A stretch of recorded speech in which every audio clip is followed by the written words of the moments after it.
Uhum. Pode por outro.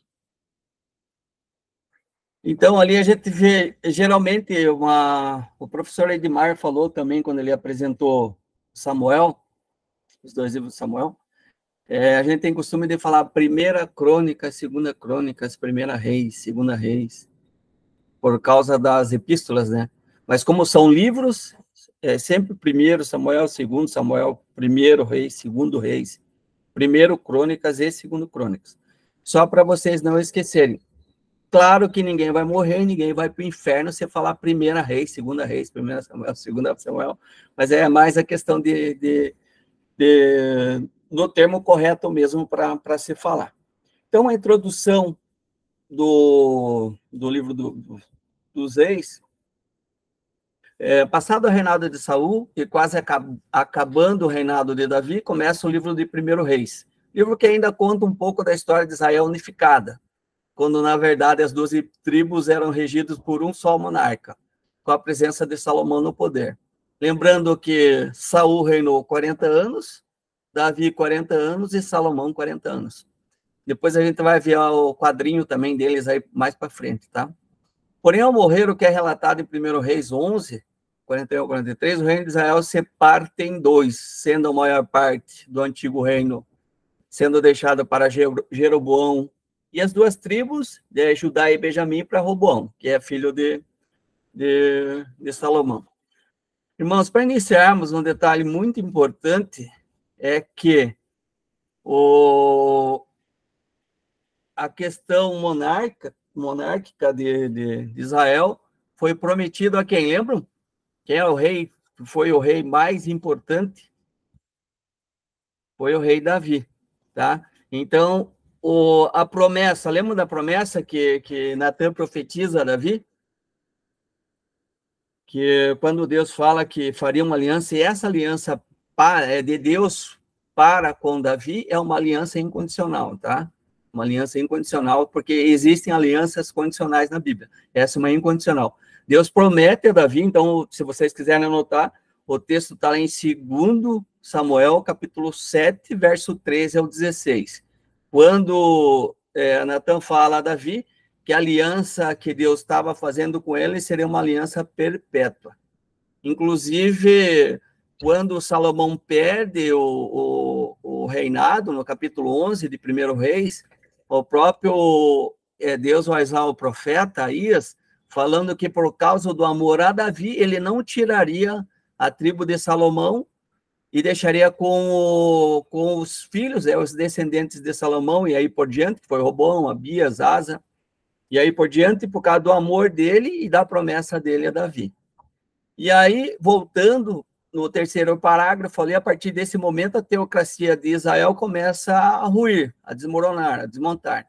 Justamente por causa do povo e dos governantes terem esquecido Deus. O que levou à destruição de Samaria, que a gente vê lá em 722, que conforme o relato ali de 2 Reis 17, e o rei ali em questão era o rei Oséias, tá? Muitos confundem com o profeta Oséias, mas não, era o rei Oséias. E aí, em 586, o reino de Judá cai conforme 2 Reis 25, conforme Jeremias 38, e também tem relato em Isaías, tá? Da queda de Jerusalém. O detalhe importante ali da queda de Judá começa com 606, né? 606, depois a segunda leva 606, daí o primeiro aí Ezequiel, depois Daniel, depois Jeremias, tá? Ezequiel a primeira leva, Daniel a segunda e Jeremias a terceira, que é 586. Então é 606, 597 e 586. Conforme relato também, depois vocês leem, em 2 Reis 25, do 1 ao 22, próximo. Então, olha o reino unificado aqui, irmãos. Esse reino, vocês estão vendo ali, Manassés, o reinado de Manassés, do lado de cá do Jordão, do lado direito aqui, ó, tá? Do lado direito. Isso.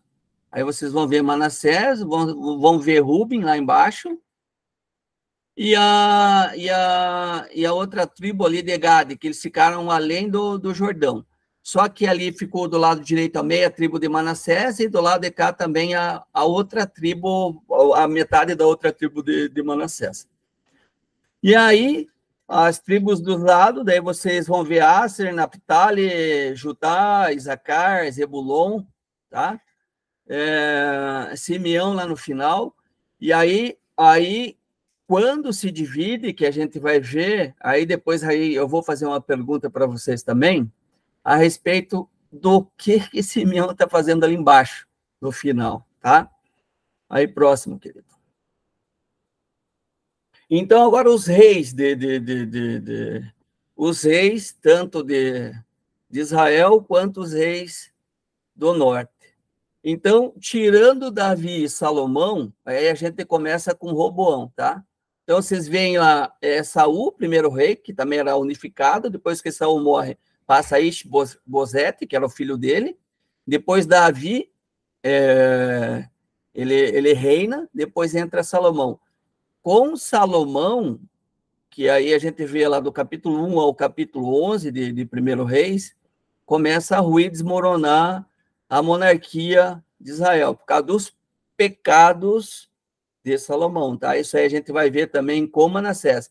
Se Salomão foi a ponta do iceberg para ruir a monarquia, com Manassés foi o final do iceberg para Jerusalém e para o cativeiro. O próprio Jeremias vai falar isso no capítulo 5, no capítulo 15, do verso 4 em diante do livro dele, falando que Manassés ele coloca uma figura, né, uma estátua da rainha, da deusa Zerá, dentro do templo, e aquilo ali foi abominável aos olhos do Senhor, embora Manassés depois tenha se arrependido, tá?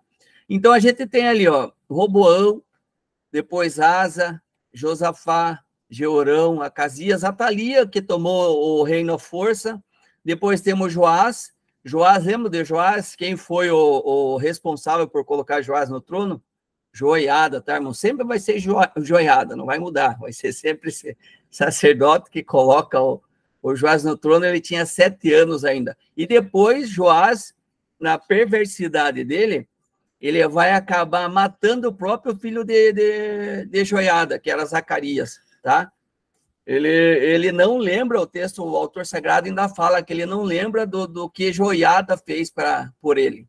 Aí depois a gente vê Azarias, que também é chamado como Uzias.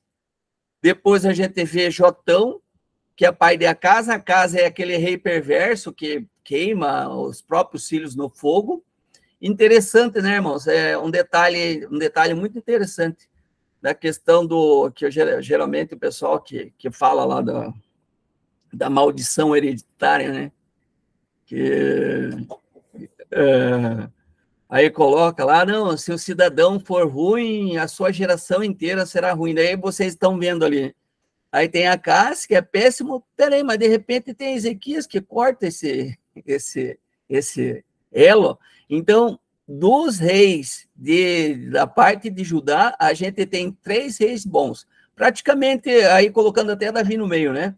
Mas a gente, como único, a gente tem ali Davi, Josias e o próprio Ezequias, que foi um rei bom também, excelente foi Ezequias, tá? Teve alguns deslizes, mas ele foi um rei bom. Aí tem Manassés, que é terrível, tá? Manassés, que coloca lá em Jeremias 15, como eu falei para vocês, coloca uma estátua dessa deusa Zerá. E aí, depois de Manassés, tem Amon, o filho de Manassés, que é uma traste também, só que Manassés se arrepende e Amon não se arrepende. Depois vem Josias. Aí como é que fica a maldição hereditária ali, queridos? Aí um dos piores reis foi Manassés, e foram Manassés e Amon. E aí nasce o rei Josias, que foi considerado também um rei excelente, tá? Um rei excelente. Só perdeu para Davi. Os estudiosos ainda falam que foi Davi, depois Josias, depois Ezequias. Aí depois, com Josias, aqui já entra Jeremias, tá? O profeta Jeremias no no final no início do ministério dele. Ele profetiza na vida desses últimos 4 reis do meu lado esquerdo, né? Josias, Jeoacás, Joaquim e Zedequias. Aí depois se der tempo, a gente vai falar um pouquinho sobre a questão de Jeremias, tá? E do lado do norte, irmãos, ó, dê uma olhada aí. Só curva de rio. Um rei pior que o outro. Tudo treva pura, como a gente diz no meio pentecostal, dos penteca. O único rei que poderia se sobressair seria quem? Jeú. Por que Jeú? Lembram? Alguém tem alguma ideia?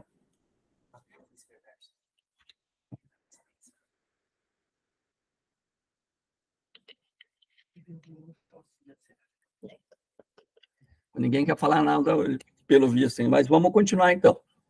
Jeú, anotem lá, foi o único rei do norte ungido por Deus. Lembram? O próprio Deus manda ungí-lo como rei. Aí vocês vão ver isso em 2 Reis, capítulo 9.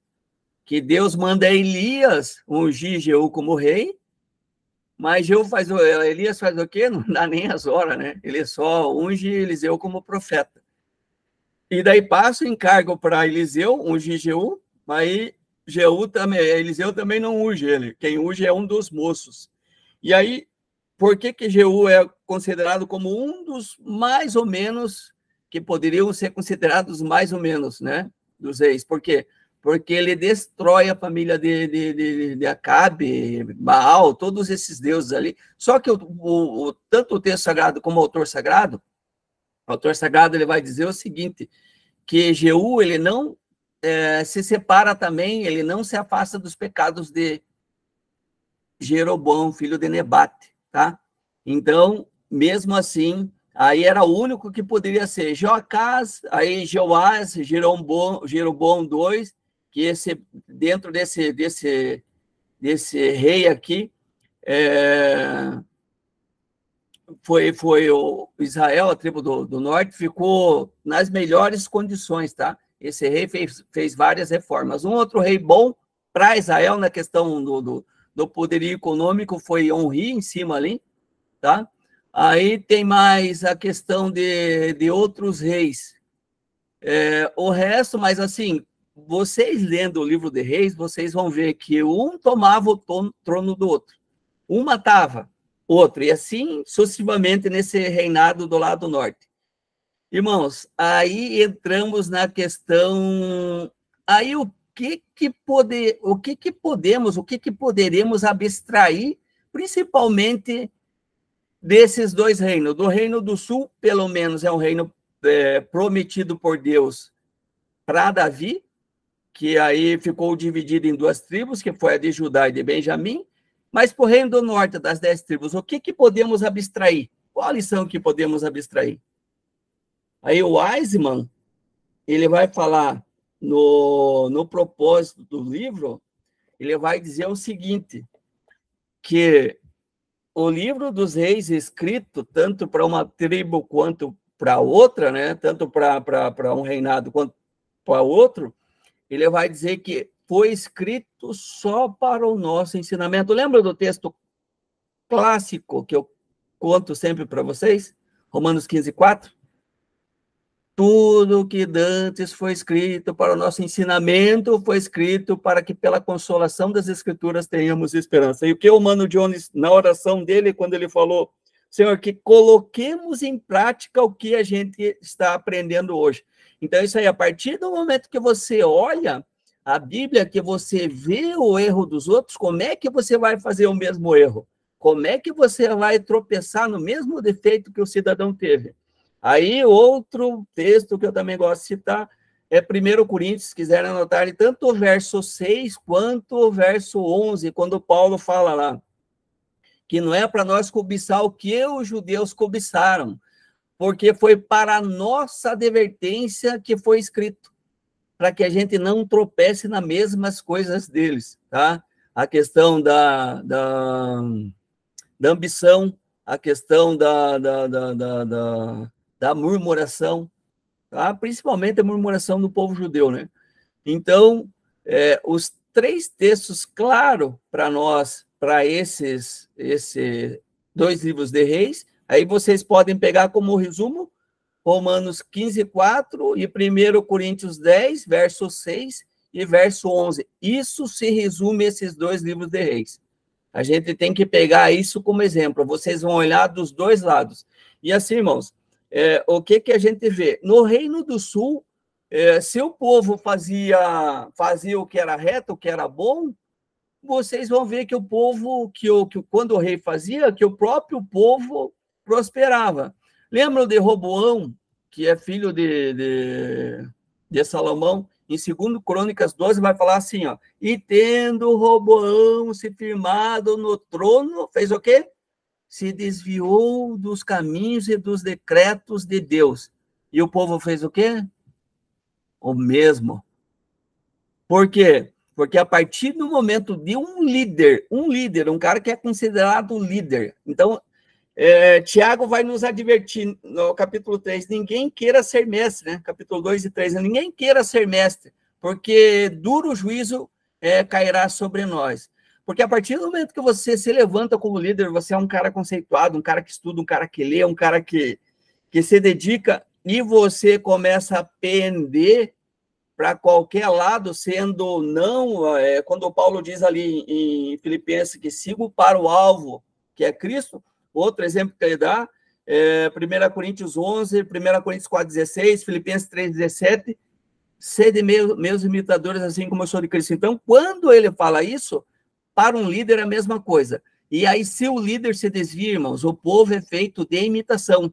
O povo precisa de um modelo para seguir, infelizmente. O povo tem que seguir o modelo de Cristo. Lembra de João 13:15?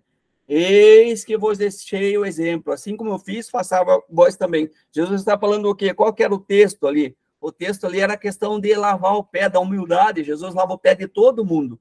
Inclusive Pedro, quando ele vai lavar o pé do Pedro, não, o meu não, senhor. Meu pé não, tá doido? Tá doido, como diz Catarina?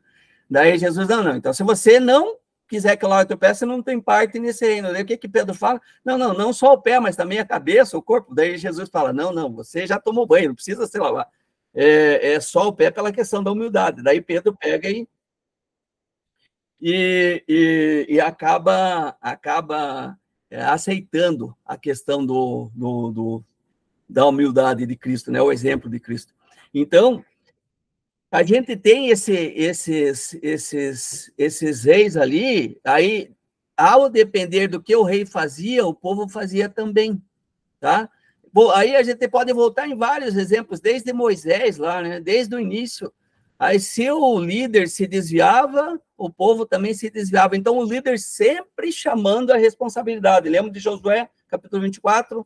Se vocês quiserem servir a Deus, sirvam. Se não quiserem, o problema é de vocês, porque eu e minha casa serviremos ao Senhor. O que o povo fala? Não, vamos seguir com você também. Aí o Giovanni coloca ali a questão, né, do nosso chamado, nosso evangelho é cruz. Então, enquanto estivermos pregando o verdadeiro evangelho, somos luz. A partir do momento que não pregarmos o verdadeiro evangelho, a gente pode pender para esse reinado do norte. Vamos levar o povo à perdição. E como diz o Mano Chestão, não só ele vai para o inferno. Né? O cidadão começa a ensinar o que destoa das escrituras, que a gente conhece pela ortodoxia, que está sendo ensinado no mínimo há 6.000 anos, mas ele leva muita gente para o inferno. Então, a gente tem que tomar esse cuidado. Então, esse é o exemplo que a gente tem. O próprio Jeremias, irmãos, vocês vão ver lá no capítulo 25 de Jeremias, do capítulo 23 em diante, ele vai falar o seguinte, há 23 anos já eu estou profetizando no meio de vocês, mas vocês não me escutam. E daí, como é que fica essa situação? Ele fala para o povo e o povo não dá trela para ele. E aí ele falando sempre a verdade, e mesmo assim o povo se desvia, irmãos. E mesmo assim o povo não seguia o que na verdade ele falava. Mas assim, então que fique como exemplo a questão desses reis, dos reis, né, e seus reinados, para que não possamos fazer igual a eles, né? Aí a gente tem como texto base aqueles 3 textos que eu passei para vocês. Eu posso, Marco? Então, esse panorama histórico, esse panorama histórico do Gusso, a gente vai ver ali as duas partes, a divisão do reino, a parte do norte e a parte sul. Então, antes de passar, vou citar o texto para vocês ali, que é Jeremias 25. Então, palavra do Senhor que veio a Jeremias, verso 1 em diante, a respeito de todo o povo de Judá, no 4º ano do reinado de Joaquim, filho de Josias, rei de Judá, que era o 1º ano do reinado de Nabucodonosor, rei da Babilônia. O profeta Jeremias anunciou a todo o povo de Judá e a todos os moradores de Jerusalém, dizendo: durante 23 anos, desde o 13º ano do reinado de Josias, filho de Amon, rei de Judá, até hoje, a palavra do Senhor tem vindo a mim, e sempre de novo, e de novo, e de novo, e de novo, e de novo, né? Pega como se o disco tivesse riscado. Eu anuncio a vocês, mas vocês não escutaram, mas vocês não colocaram em prática. Que sirva para nós essa palavra. Está aqui a palavra para a gente seguir, para a gente servir, para a gente obedecer. E o que geralmente a gente faz, vamos colocar no contexto, como diz um puritano, você ama a Bíblia, Augustinho, na verdade, né? Você ama a Bíblia quando ela fala algo de bom a respeito de você, mas você tende a odiá-la quando ela te confronta. Então, isso serve para nós, irmãos, tá? Para todos nós que se denominamos crentes em Jesus Cristo, tá? Então, voltando a esses exemplos que a gente tem, agora voltando aqui ao contexto, as duas partes, a parte norte e a parte sul. Então, a parte norte sempre é chamada de Israel, tá? E a parte sul sempre de Judá. Quando você vê Judá, principalmente nesses livros, leia-se Judá e Benjamim. Então, ali o nome moderno, Reino do Norte e Reino do Sul, a capital do Norte antes era Siquém, Penuel, Tirza e, por último, Samaria, que foi Onri. Lembra que eu falei de Onri? Foi Onri que denominou essa capital da tribo do Norte. E a parte do Sul, Jerusalém. O primeiro rei, Jeroboão, tá? Filho de Nebate, o primeiro rei da parte de Judá, Roboão, que foi filho de Salomão. A quantidade de dinastia, veja, 9 dinastias, ou seja, 9 famílias diferentes. Quase fecha as duas mãos, tá? E na parte do sul, uma dinastia só a dinastia, só a tribo só da família de Davi, tá? O número de reis na parte norte, 19, na parte sul, 20, sendo 12 até a época da queda de Samaria, e mais 8 no cativeiro babilônico. Lembra que eu falei para você que foram 3 reis bons, 5 mais ou menos na parte sul, o resto também foi tralha, tá, irmãos? Então, na parte sul também não teve muita coisa boa, mesmo sendo da linhagem de Davi. O período de existência de 931 a 722, que vai no cativeiro assírio, tá? Que a Síria derruba Israel. Vocês vão ver isso em 2 Reis 17. E na parte sul, de 931, ainda levou mais quase 200 anos, né? A parte sul. Aí a gente lê isso aí em 2 Reis 25 e Jeremias capítulo 38 a seguir. Quantidade de anos, 209, né? Na parte do norte, 345 na parte sul. O conquistado por Assíria e depois conquistado por Babilônia. O último rei foi Osés, como eu falei para vocês, e o último rei foi Zedequias. Tá? Próximo. Então, o reino dividido lá. A gente está vendo ali a questão da divisão do reino. E aí, esse mapa mostra a divisão do Reino do Norte, a subdivisão dos 2 reinos com as suas respectivas tribos. Uma nota interessante ali. Por que Simeão, estão vendo ali na parte marrom do mapa ali? Por que Simeão está na parte do sul, sendo que ele não pertence ao Reino do Sul? Então, assim, irmãos, vocês estão vendo Dan ali em verde, né, do lado. Aí vocês estão vendo Judá ali, que Simeão está dentro ali, tá vendo? E aí estão vendo Benjamim ali de azul, um azulzinho mais escuro ali, isso, essa partezinha ali.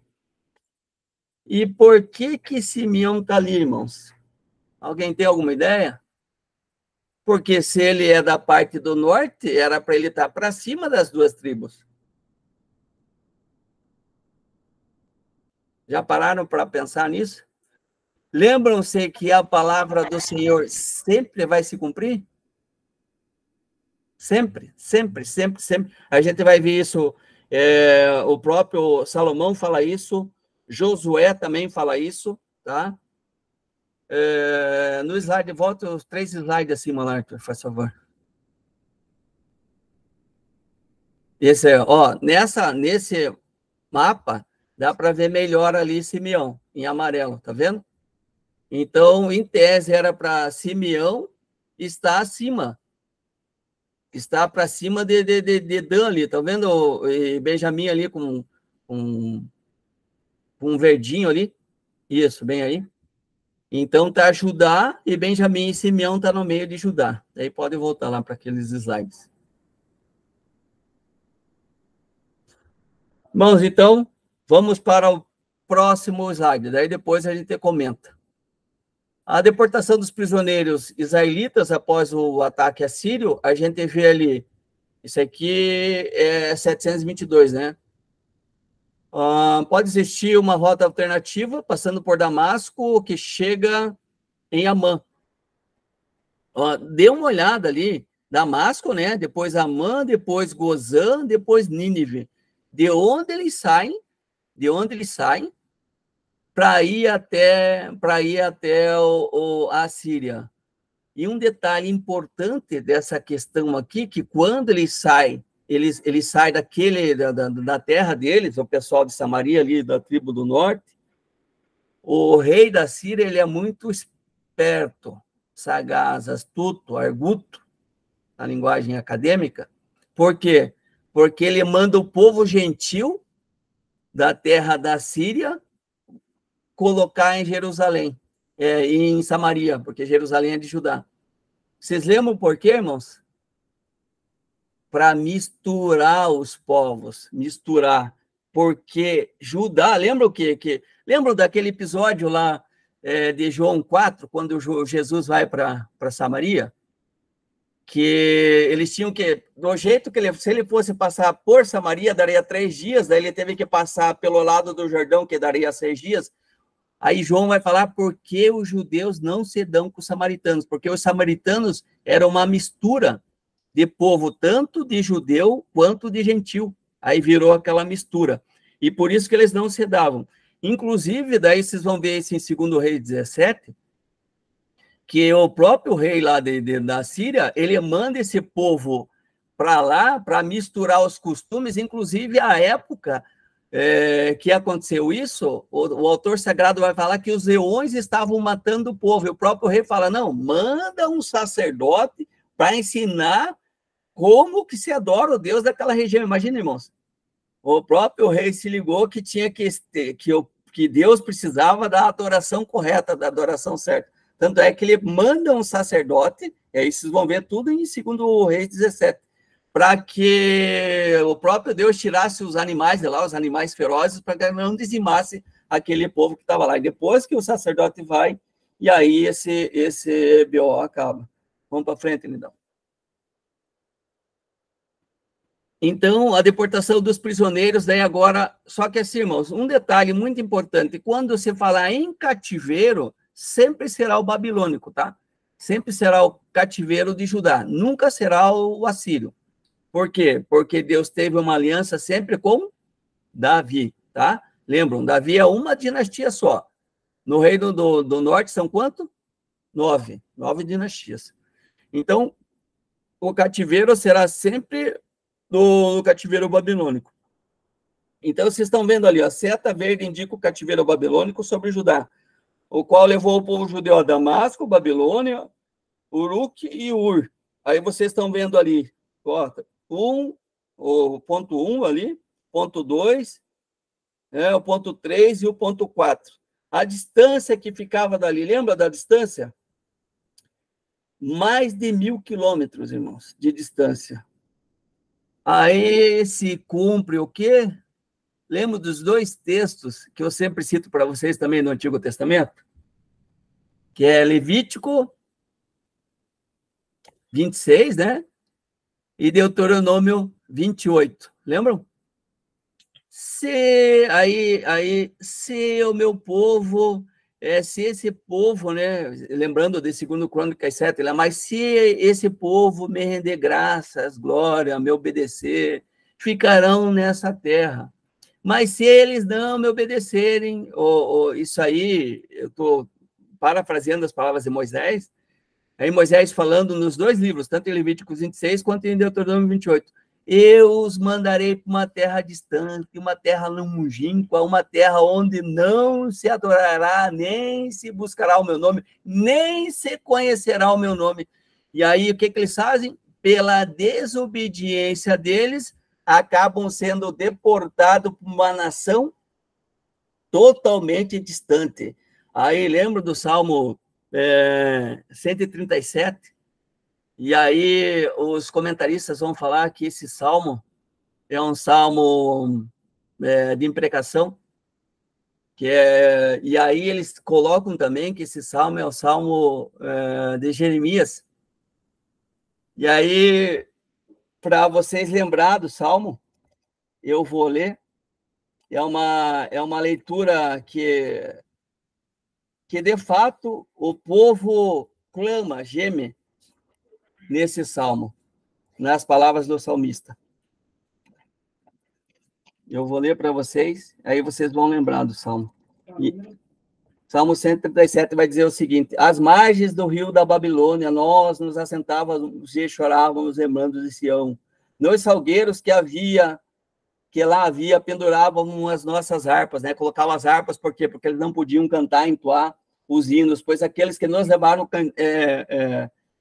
cativos nos pediu as canções, e os nossos opressores queriam que fôssemos alegres, dizendo, cantem para nós um cântico de Sião. Daí eles falam assim, mas como poderemos cantar, né?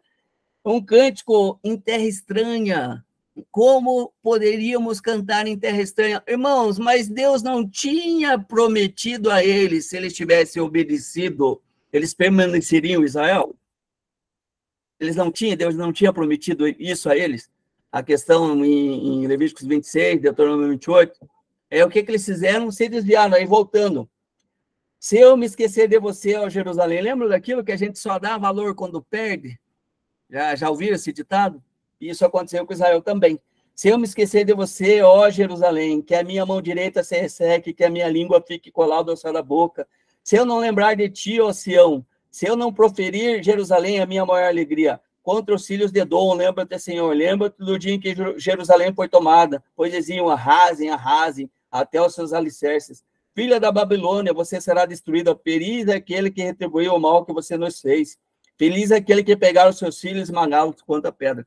Esse salmo é um salmo imprecatório, os estudiosos falam que é um salmo de Jeremias, falando pelo mal não só da Babilônia, né, mas também de Edom. Lembrando de Edom, lembram de Edom, irmãos? Edom é o próprio Esaú, são os descendentes. E aí a gente vai ver uma profecia contra ele no livro de quem? Que profeta menor que fala a respeito de Edom? Obadias, podem anotar lá. Vejam a profecia que Obadias fala a respeito de Israel.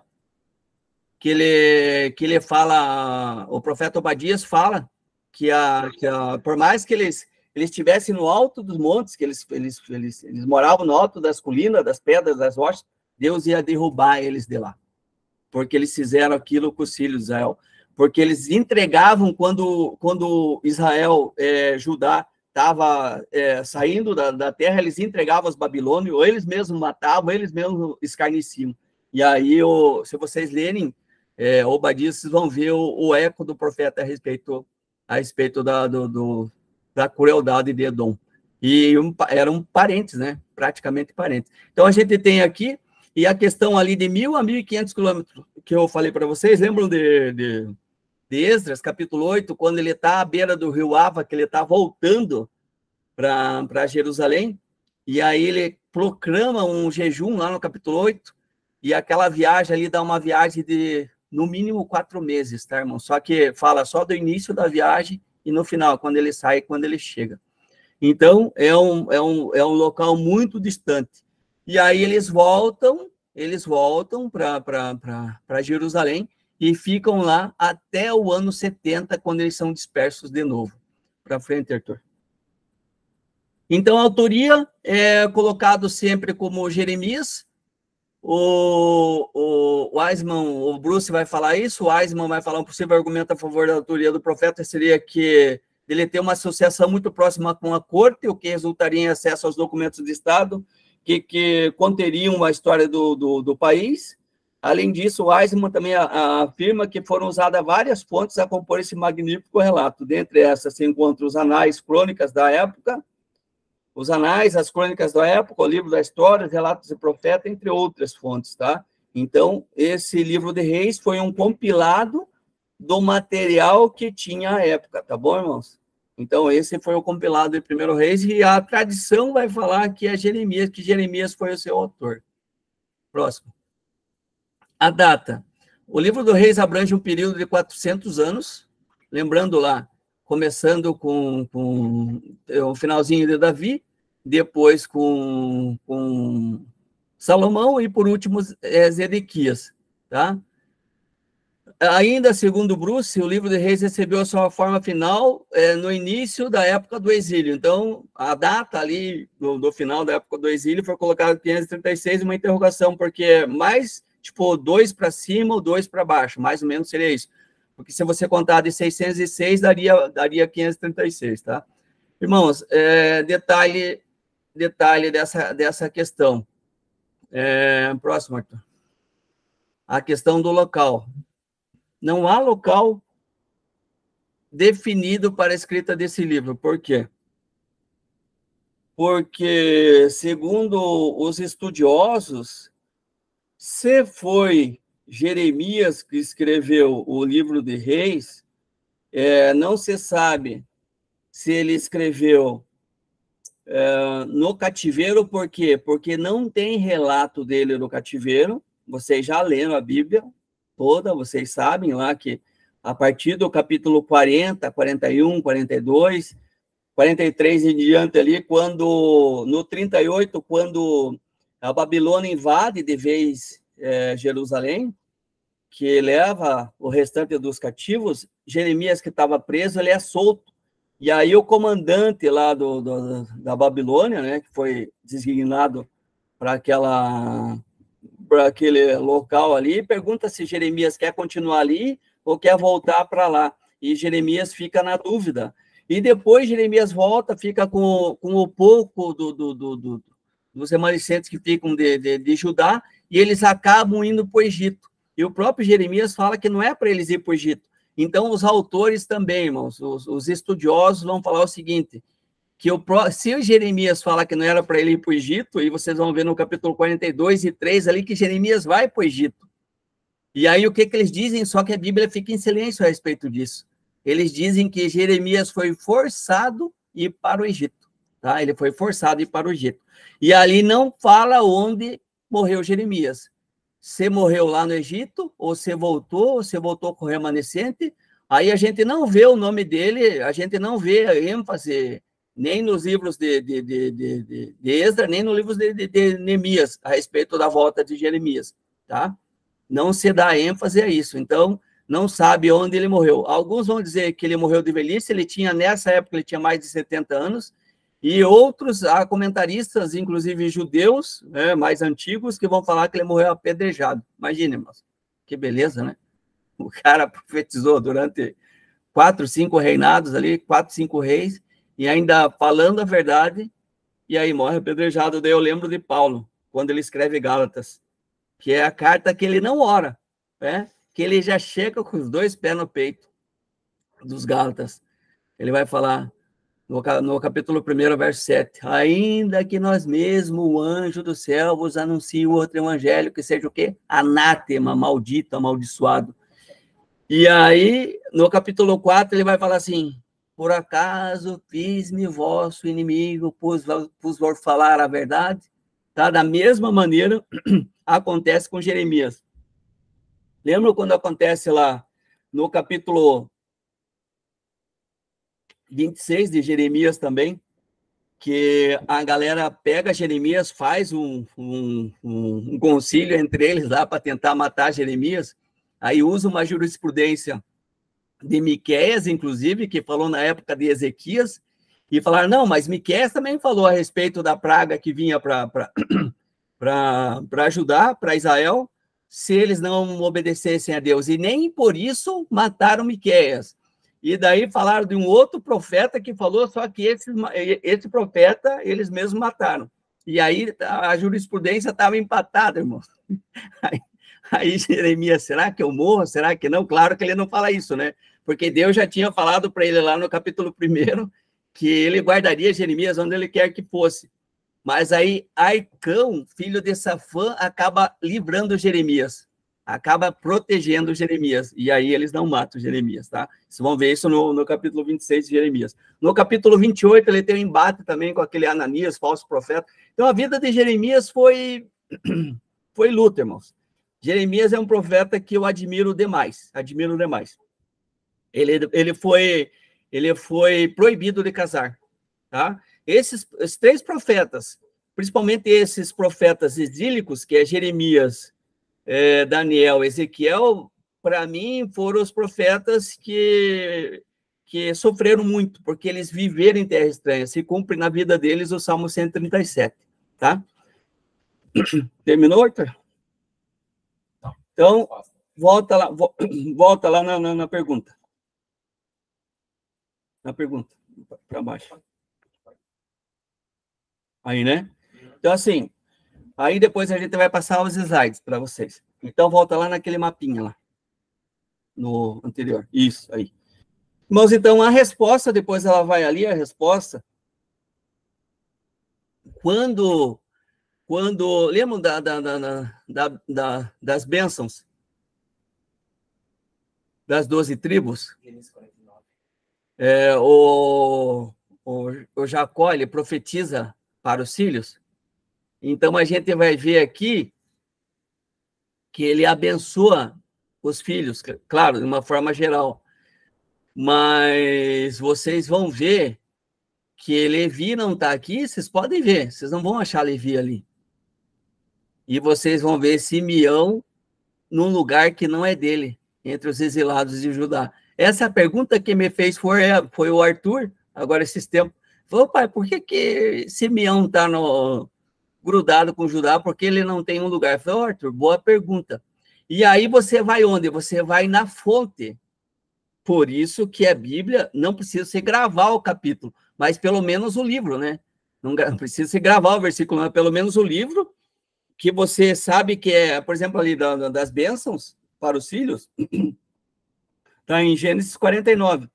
Quando Jacó começa a abençoar, ele abençoa Rubem, abençoa entre aspas, né? Ele fala que ele é o mais brilhante entre todos, só que ele subiu ao leito do pai, ele teve um caso com a concubina de Jacó, por isso ele não teve a primazia. Depois entra Simeão e Levi. Lembra do caso deles lá, que eles entraram lá em Siquém e destruíram aquela galera lá? Eles foram astutos, né? Porque Siquém forçou Diná, irmã deles, e aí eles acabaram matando. O que Jacó fala para Levi? E Levi seria também...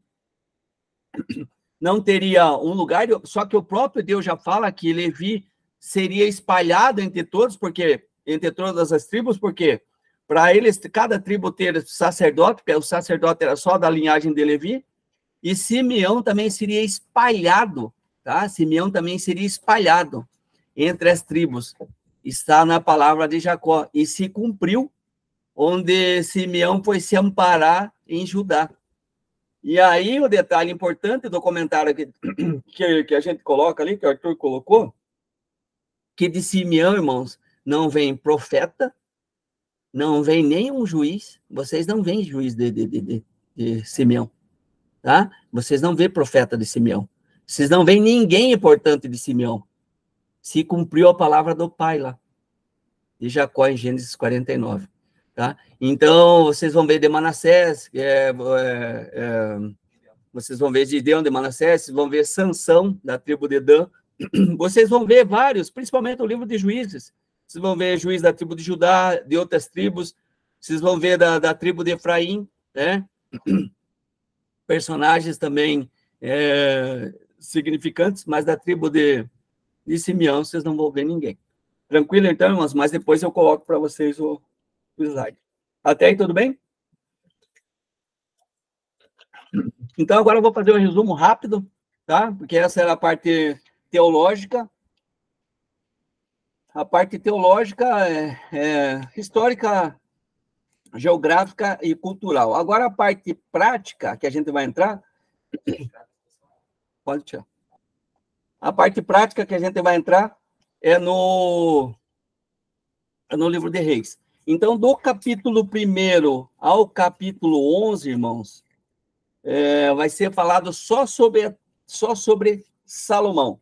Você vê ali um pouquinho da velhice de Davi no capítulo 1, depois Adonias tenta ser rei e Salomão é proclamado rei. Vocês vão ver que Salomão teve 2 visões e sonhos, né? Onde Deus pede para ele o que ele queria, e aí ele pede sabedoria para reinar esse grande povo, e o que Deus fala no capítulo 3? Como você não pediu nem longevidade, né? E não pediu nada, nem riqueza, nem honra, nem fama, nem nada, mas só pediu sabedoria para reinar sobre esse grande povo. Até o que você não pediu, te darei. Lembram? Aí ele fala de riquezas e honras. Aí vocês vão ver isso no capítulo 3, verso 13. Vocês vão ver isso onde? Qual que é o paralelo o que vem com a sabedoria? Capítulo 8 de Provérbios, verso 17. Riquezas e honras estão comigo. Fala a sabedoria personificada em Cristo ali. Então, vem de lambuja. Então, não precisa se preocupar. E vocês, eu creio que vocês já ouviram, né? Os pastores, que Deus só responde a oração que você faz. Tá? Então, você tem que pedir a Deus. Senão, mas, irmãos, será que Deus ele não é onisciente? Será que Deus não conhece o teu coração? Isso aí a gente vai ver um pouco já. Vou fazer um paralelo de Salomão e Caim. Tá? Um paralelo rápido. Lembra do salmista, Salmo 139? Para onde me irei do teu espírito? O salmista Davi fala, para onde fugirei da tua face? Aí ele fala, se eu for ao céu, tu tá lá. Se eu for ao Sheol, tu tá lá. Se eu for ao abismo, colocar uma cama, tu tá lá também. Tu sabe de tudo, tu conhece tudo. A neurolinguística vai falar o seguinte, né? Que quando você fala essa palavra aqui, ó, palavra, beleza? Palavra. O nosso cérebro já está com 13 palavras engatilhadas para falar também. Que foi praticamente essa frase inteira que eu falei. Deus conhece todas elas. Porque Deus conhece... Lembra de Jeremias 17? Enganoso o coração do homem mais perverso de todas as coisas. Quem o conhecerá? Deus conhece o nosso coração. Deus esquadrinha o nosso coração. Tá? Então, quando o Salomão não pede riquezas e honra, o próprio Deus pega e dá para ele. Até o que você não pediu, eu te darei. Então, esqueça. Quando vocês ouvirem pregadores... ou pregadoras, ou alguém, principalmente esses caras que pregam na internet, falando que você tem que pedir, que você tem que pedir, que você tem que pedir. Esqueça, irmão. Deus conhece o teu coração. Senhor, seja feita a tua vontade na minha vida. Que, como disse o Giovanni, a questão do cristão, o evangelho é a cruz. Que vivamos o propósito de Deus na nossa vida, não o nosso propósito. A partir do momento que eu quero só que aconteça comigo, eu acabo esquecendo que, na verdade, o que Deus quer para mim. E esse exemplo a gente tem com Salomão. Como é que ele começa a se desvirtuar? Quando ele começa a construir o palácio e depois ele constrói o templo, vocês vão ver no capítulo 6 e 7 ali, que ele leva quantos anos para construir o palácio dele? 13. E o templo? 7. Quase o dobro. Então, ele dá mais ênfase, ou seja, ele dá mais valor às coisas terrenas do que ali, irmãos, a função dele construir o templo, que era o templo de Deus, era uma honra, era para ser ao contrário. Era para ele levar 14 anos para construir o templo e 7 para o palácio, porque o palácio tinha que ficar em segundo plano, e ele não. E ele faz isso. Aí um exemplo que a gente tem é o exemplo de Caim. Vou fazer um paralelo com os dois agora. Do próprio Deus falando com Caim. No capítulo 4 de Gênesis, e assim, é uma exposição do Caim, eu achei muito interessante, e de outros também expositores do texto, quando Deus fala assim para Caim, ele começa falando, né? Ô, Caim, o que está acontecendo com você? O Corinthians perdeu ontem? Daí ontem perdeu, levou um pau, né? Porque eu estou vendo o teu semblante, será que Deus não sabia? Porque Caim já estava irado com Abel. Será que Deus não sabia? Deus sabia, irmãos. E aí o Senhor fala, ele só não falou Corinthians, né? O Senhor fala, teu time perdeu ontem, é que eu estou falando do Corinthians. Aí Caim, né, com a cara emburrada, e aí Deus fala assim, Caim, o pecado jaz à porta. Jaz, a palavra jaz para nós é o sinônimo de permanece. O pecado permanece à porta e cumpre a ti dominá-lo. Lembrando de Salomão, várias mulheres. O texto sagrado vai falar no capítulo 11. E Salomão amou muitas mulheres. Irmãos, a gente tem que amar só a nossa mulher, só a nossa esposa, nossa única esposa que Deus nos deu. Maravilha. Então, com uma só, né? Imagine Salomão que teve um monte, né? Então, a gente tem que dar valor às nossas esposas. Temos que amar as nossas esposas. E Salomão, e aí o autor sagrado vai falar que foi por causa dessas muitas mulheres que perverteram o coração de Salomão, voltando em Caim. Caim, o problema dele também estava no coração. Quando Deus fala para ele, e eles vão fazer o culto antes desse texto que eu falei para vocês, quando ele fala o pecado jaz à porta, o Saião ele vai falar o seguinte, que esse termo jaz à porta tem um paralelo do texto acadiano, que é como se o demônio ficasse atrás da porta, espreitando para o próximo passo que você desse, você deslizasse, ripa. É isso que o Saião fala desse texto. O pecado já se porta. Bem, todo dia. Lembra daquela música do Thales? Na verdade, essa música, pelo menos a letra, né, dessa música. Não sou fã do Thales. Mas essa letra, todo dia o pecado vem e me chama. Todo dia vem as tentações e me chama. Mas eu prefiro Deus. Aí é paralelo ao texto de Gênesis 4. Então, cumpre a ti do milagre, irmãos, o pecado vem à nossa vista todo dia, assim como foi a Salomão. Então, a gente tem esse paralelo, aí a gente vai para o culto de Caim. Caim tomou do fruto da terra. Aí a palavra hebraica que é colocada ali do fruto, de qualquer fruto, não foi do melhor fruto, não foi dos primeiros, não foi dos selecionados. E lembrem, o religioso, ele estava acostumado a fazer o que o pai fazia, que era só oferecer fruto. Era esse praticamente o ritual, a adoração que Caim estava acostumado. Então, o religioso é aquele que vai para a igreja, faz o que o pai dele faz, o que o avô dele faz, aí não está perto de Deus, não está em comunhão com Deus, não está em contato direto com Deus, tá? Aí fica só fazendo o papel de religioso. E o que Abel faz? Abel vai e pega do melhor, né? Pega do melhor, oferece o sacrifício, e Deus aceita Abel e o sacrifício de Abel, e não aceita Caim. E o que Caim faz? Vai lá e mata Abel. Daí o Saião fala, cuidado onde você vai no templo religioso, que ali está o perigo, né? Que ali, no primeiro culto, o seu primeiro homicídio. Aí o Cláudio Duarte, ele fala que ali morreu 25% da humanidade. Ele tira um sarro dessa situação. E aí, quando Caim mata Abel, a questão do coração, o mesmo problema de Salomão, Deus vem e pergunta, onde está Abel, seu irmão? E aí o que Abel fala? Carrancudo, né? Cara fechada, só responde o que perguntam. Ele poderia interagir com Deus, né? Poderia colocar a mão na consciência. Sou eu, porventura, o guardador do meu irmão? Sou eu o guarda-livro, o guarda-chave, o guarda-veículo, o guarda-chuva? Não sou. Será que Deus não sabia, irmãos? E essa pergunta é em Gênesis 4:9. Lembram de Gênesis 3:9? Adão, onde estás? Mesma pergunta. Deus, ele está atrás do homem a todo momento. Lembra do Salmo 89, quando Deus fala, achei Davi, meu servo. Ele está procurando, irmãos. Ele procura verdadeiros adoradores. Oh, aleluia! Ele procura, lembra de João 4:23, que meu pai, né? Procuram aqueles que adoram, e adoram, e espírito e verdade. João 4:23, 24. Sim, eis que estou à porta e bato, também para complementar, Apocalipse 3:20. O próprio Deus fala isso para Salomão também. Ele vai falar isso no capítulo 11. Salomão, como você não quis dar ouvido ao que eu te falei, você não quis dar ouvido, você desviou o seu coração. Imagine, o homem mais sábio, o homem mais rico, preferiu se afastar de Deus a ficar com ele. E aí, continuando, há quem diga que Salomão foi salvo, irmãos, a gente não vai entrar no mérito aqui, mas o Gusso, nesse livro, ele vai chamar a atenção do seguinte, nesse livro aqui, ó, tá?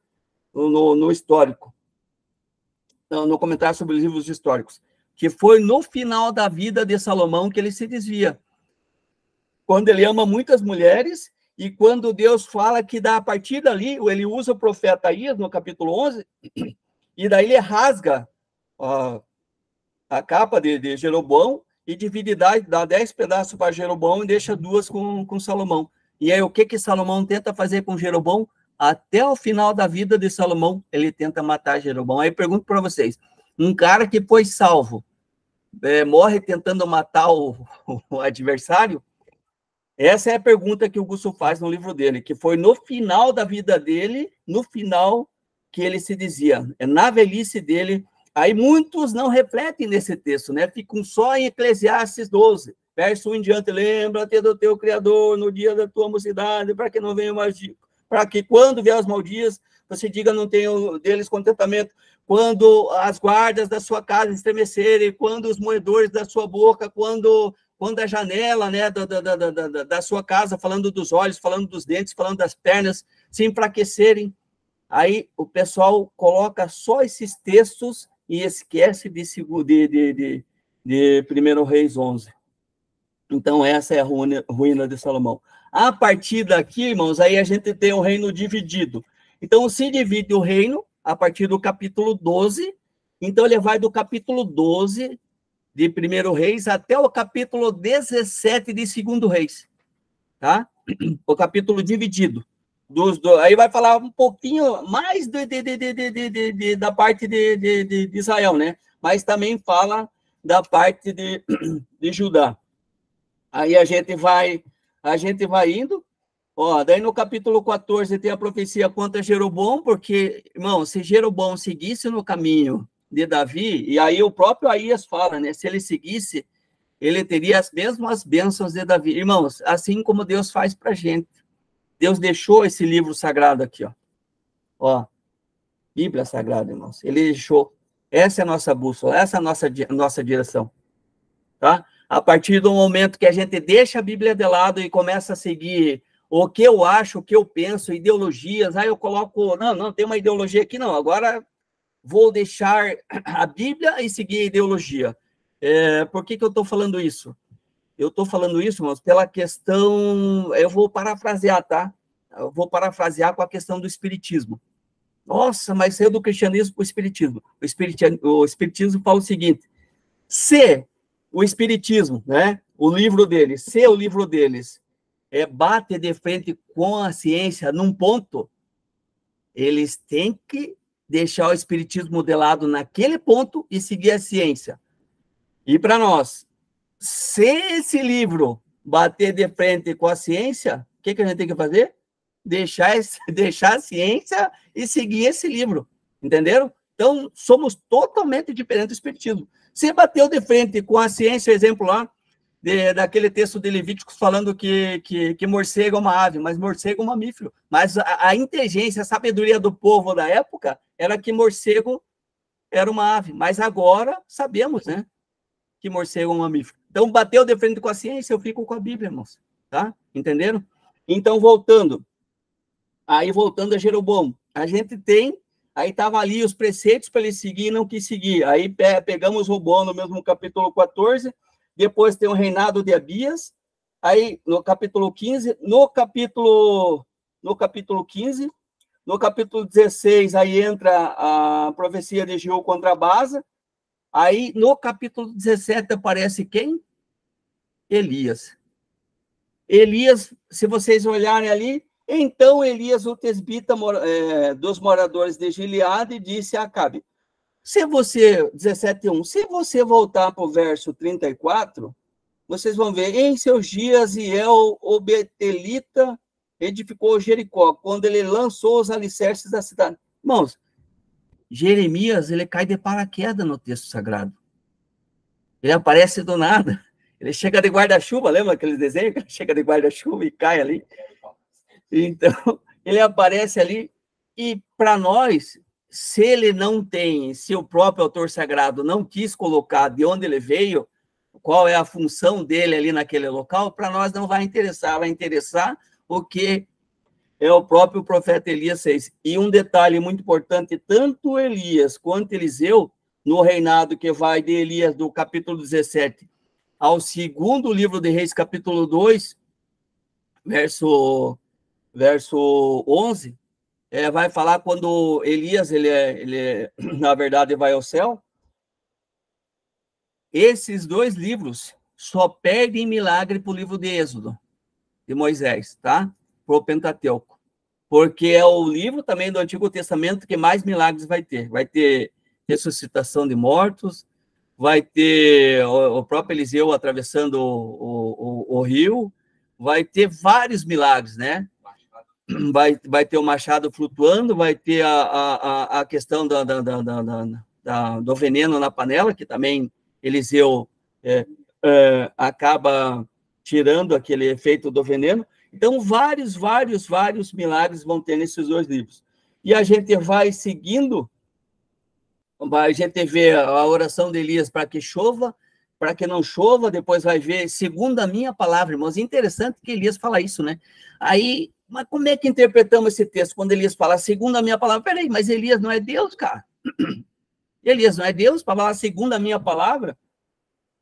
Só que assim, irmãos, aí a gente vai conhecer esse detalhe. Lembram que a gente tem texto, aí texto, contexto mediato, contexto imediato, e depois contexto remoto.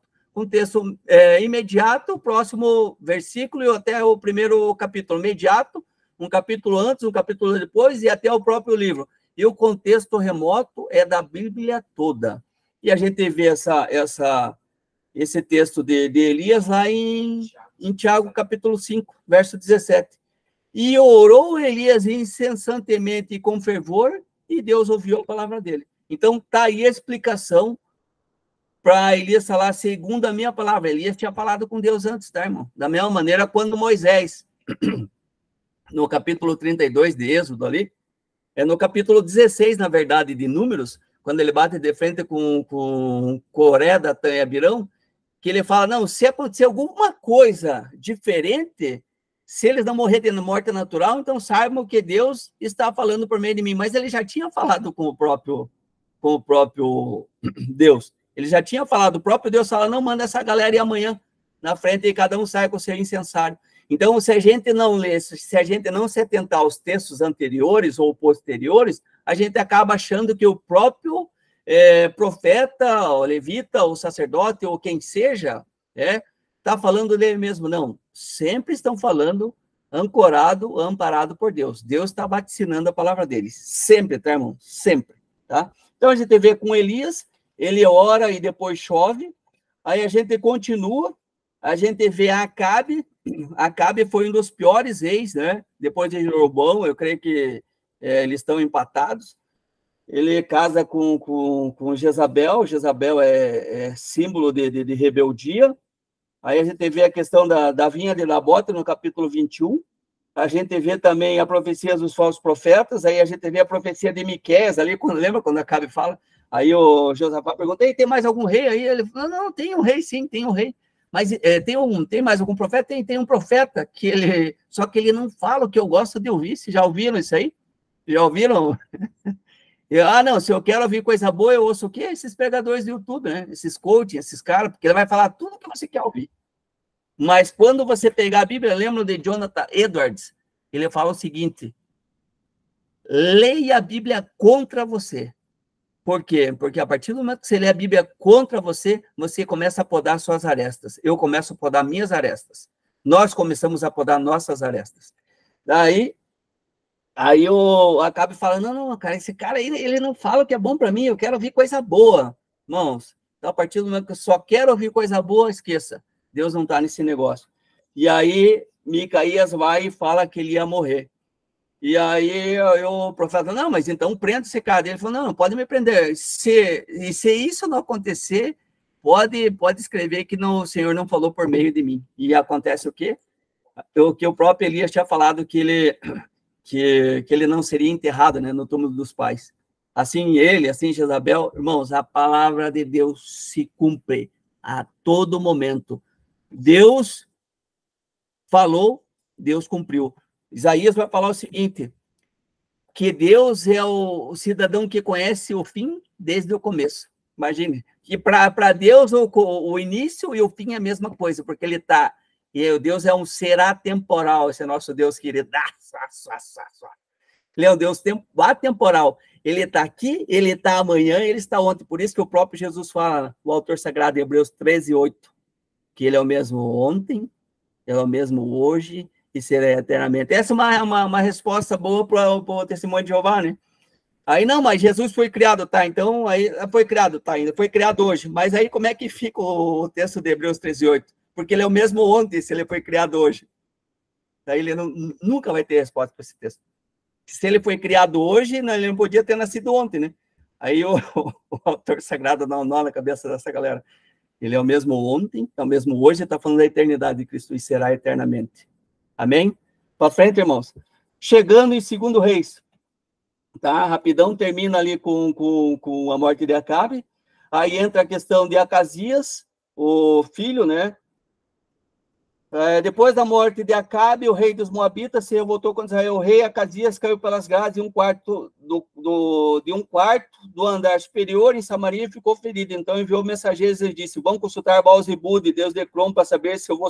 Irmãos, o cara era da linhagem de Davi, manda consultar um Deus pagão. Deus que, aspas, né? Era só uma imagem. E aí...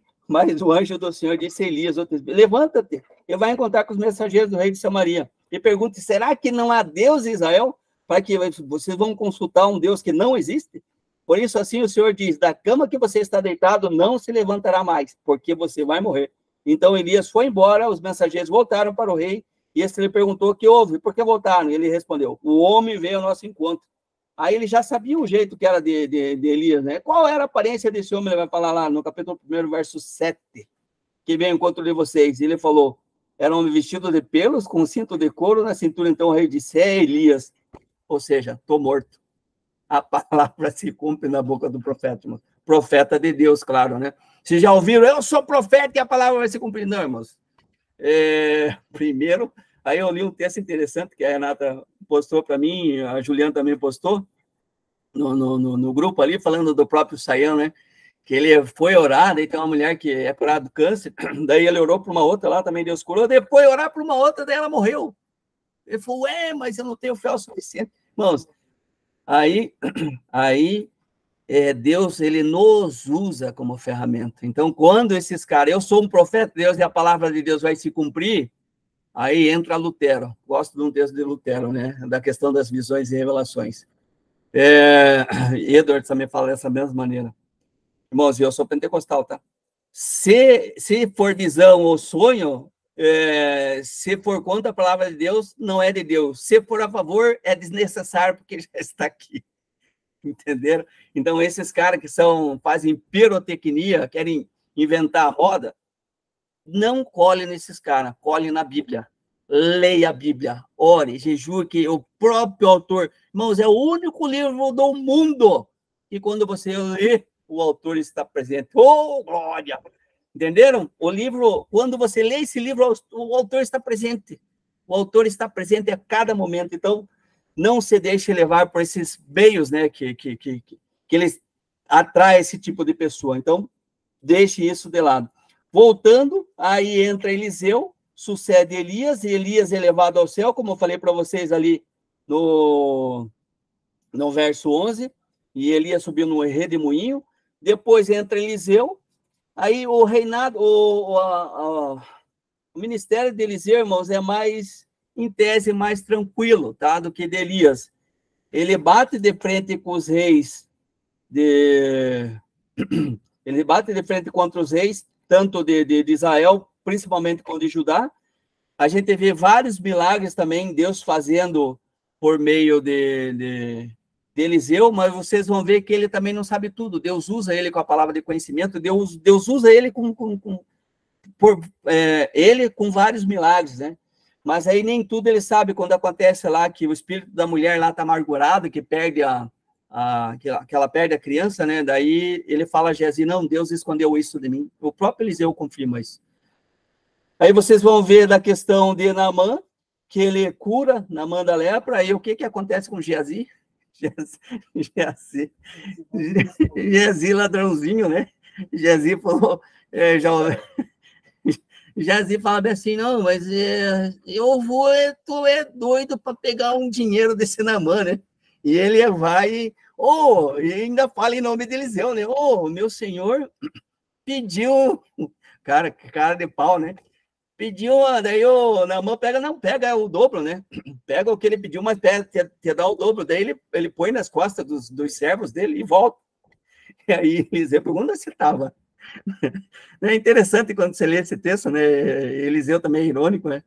Daí, esse teu servo não foi a lugar nenhum. Aí Eliseu fala assim, por acaso o meu espírito não foi com você até Naamã? A lepra que estava em Naamã vai grudar em você. Meu Deus, o teu autor cegado vai falar que a lepra pega no caboclo, aí ele tá pretinho, né? Assim, daqui a pouco ele fica assim, ó, branquinho. Já pega a maldição de Naamã. Então, assim, irmãos, de maneira nenhuma, nunca cobre por orar, nunca cobre por pregar. Se oferecerem, tá aqui, Giovanni, Chester, André, Duarte, Vitor, quem mais que esteja aqui na transmissão, você vai pregar, vai entregar uma mensagem, eu pego aqui, tomo um café, levo um pãozinho.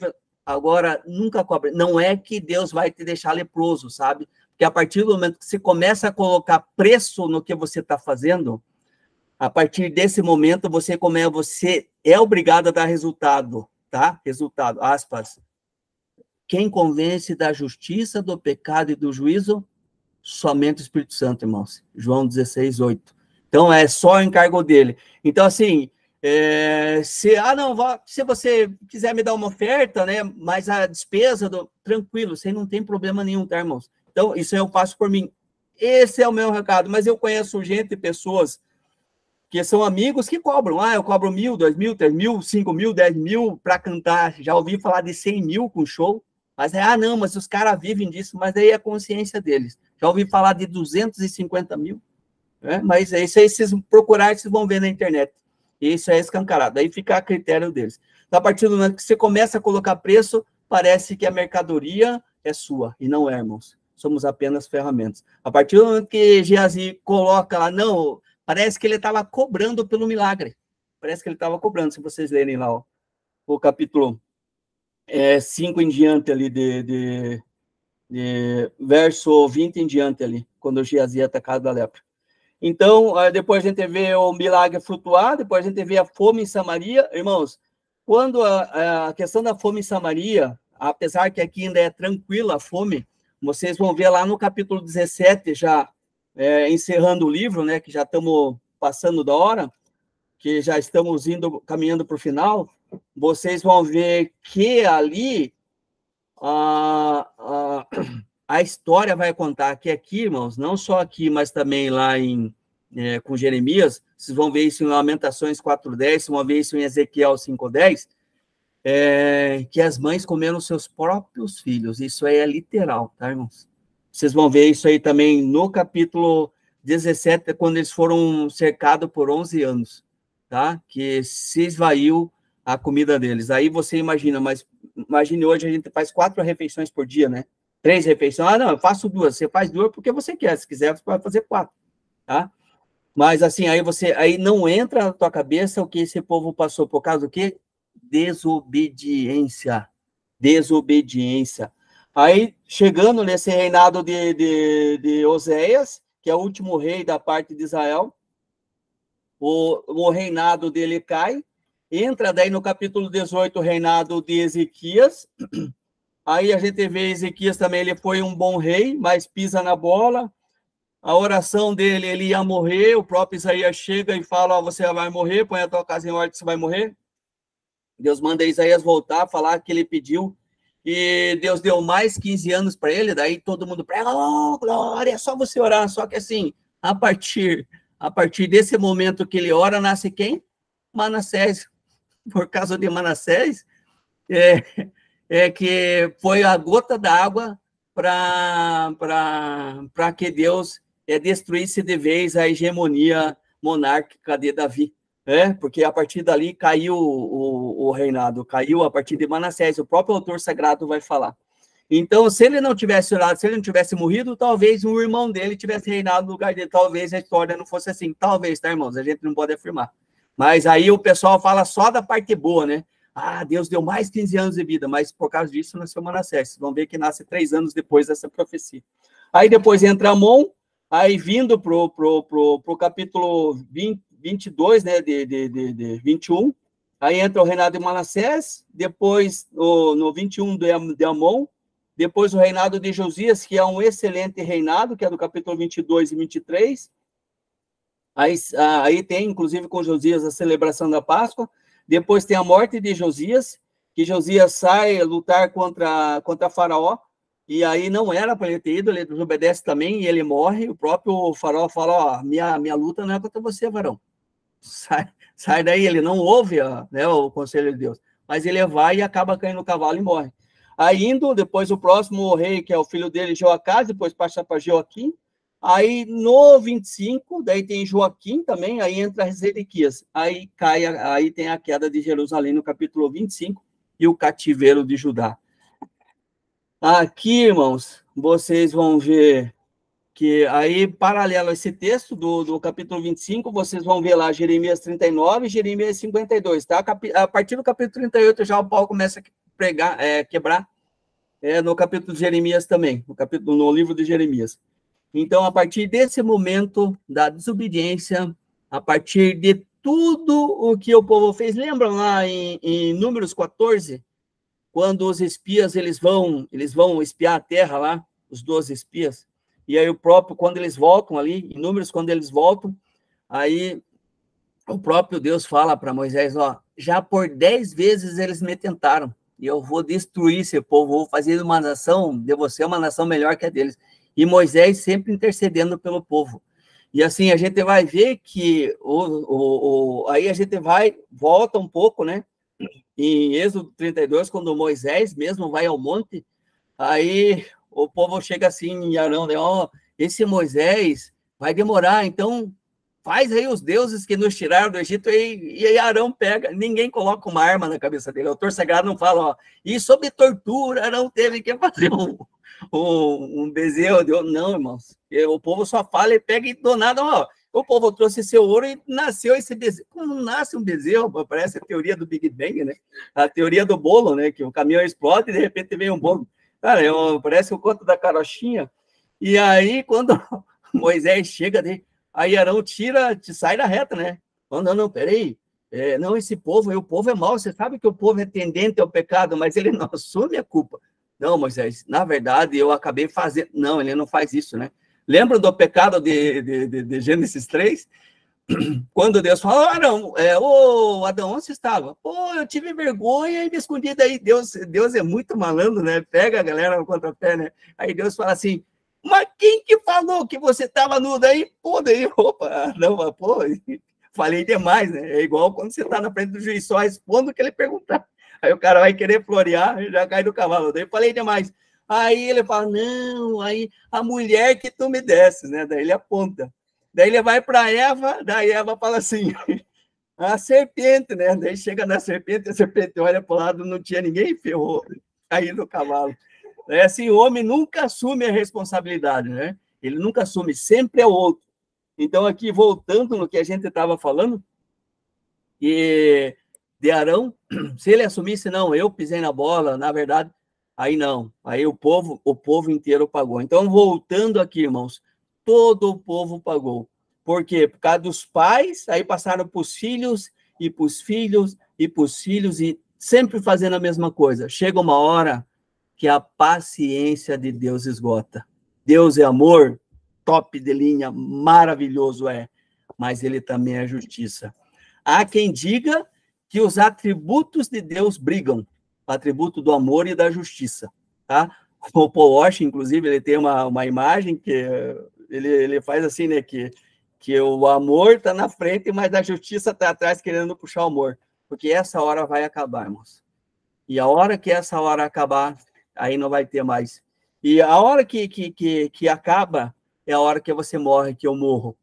Mas graças a Deus estamos em Cristo, mas o ímpio, a hora que ele morre, perde essa esperança. Por quê? Hebreus 9, 27. Ao homem está ordenado morrer uma só vez, vindo depois disso o juízo.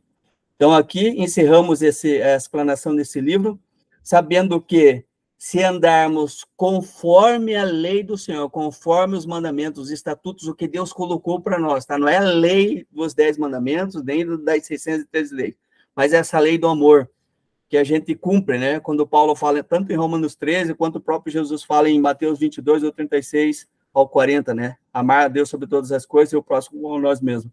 E a gente vê aí seguindo a paz e a santificação também, a todo momento, né? Hebreus capítulo 11. Sem a qual ninguém verá o Senhor. A partir desse momento que a gente se afasta de tudo que é errado, que a gente trilha o caminho certo, que a gente lembra de Romanos 7, quando eu quero fazer o bem, eu não faço, porque o mal que vem comigo, que está atrás de mim, ele pende para o mal. Então, a gente tem que rumar para o alvo que é Cristo. Filipenses 3, né? Verso 12, 13 em diante, quando Paulo fala que meu alvo, sigo para o alvo que é Cristo, ao qual está o prêmio da soberana vocação. Então, que fique de exemplo para nós a leitura desses 2 livros, para que possamos ter, pelo erro desses reis e pelos acertos desses reis, ficarmos mais perto de Cristo. Essa é a mensagem na tarde de hoje. Muito obrigado, meus queridos, por emprestar os seus ouvidos. Aí eu vou passar para vocês, se quiserem fazer alguma pergunta, quiserem fazer algum comentário, eu vou fechar meu microfone aqui.